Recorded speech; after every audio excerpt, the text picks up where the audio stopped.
ভগবান শ্রীকৃষ্ণ বলেছেন, কোনো ব্যক্তি জন্ম থেকে নয়, নিজের কর্ম থেকে মহান হয়। খারাপ কাজ যতই ছোট হোক সব সময় ধ্বংসের কারণ হয়। ভালো কাজ করলেও মানুষ শুধু তোমার খারাপ দিকই মনে রাখবে। তাই লোকে কি বলেছে সেদিকে কান না দিয়ে নিজের কাজ করে যাও। এমন 3টি কাজ আছে যা মানুষকে ধ্বংসের দিকে নিয়ে যায়। এগুলো হলো কাম, ক্রোধ, লোভ। এদের ত্যাগ করাই সর্বোত্তম। অভ্যাসের দ্বারা সব কিছু নিয়ন্ত্রণ করা যায়। কর্ম করো, ফলের আশা করো না। ফলাফলের প্রতি আসক্ত না রেখে নিজের কর্তব্য পালন করো।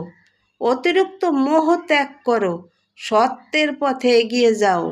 যদি তুমি সত্যের পথে থাকো তাহলে ভগবান তোমাকে রক্ষা করবেন। হরে কৃষ্ণ, রাধে রাধে।